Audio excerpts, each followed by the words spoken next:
காத்திங்கிறது யாரு? யாரா நீ கேள்வியா கிட்ட நான் தானே அது. நீங்க தான் காத்தியா? பேங்க்ல இருந்து வேற லோன் வாங்கினா கட்ட மாட்டீங்களா? பேங்க்குக்காரனா நீ? ஏனே நீ போனும் எடுக்க மாட்டேற, நீ வாடு உன் வீட்டை வந்து காட்டுக்குள்ள கட்டி வச்சிருக்க. இல்ல லோனை கட்டுவீங்களா மாட்டீங்களா?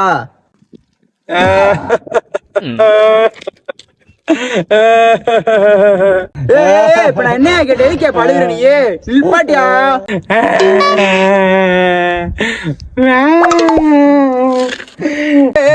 வாங்கின காசை கிட்ட கேட்க அப்ப அழுகுற நீ? லோனை கட்டுற வேலையா பாரியா? அழுதுகிட்டு இருக்க. உங்க பேங்க்ல லோனை வாங்கினதானே கூட தான் நீங்க வந்து உட்காந்துருக்கேன். நான் என்ன பண்ண முடியும்? வாங்கினேல கட்டு. மாசம் எப்படிதான் புதுசு புதுசா வந்து மிரட்டுறீங்களா? போன மாசம் எப்படிதான் காசு கேட்ட வந்தான் ஒருத்தன் தூக்கு போட போனேன். அவன் வேலை காலியா போச்சுடி. இப்ப நீ வந்திருக்கல, உனக்கு இருடி, உனக்கு இருக்கு. இதுக்கெல்லாம் பேப்பரா நான் கிடையாது. காசு வேணா கட்டிதான் ஆகணும். இதுக்கெல்லாம் பயப்பட மாட்டேல. என் வீட்டுல சிசிடிவி கேமரா இதை பார்த்து தூக்கிடுவாங்களா?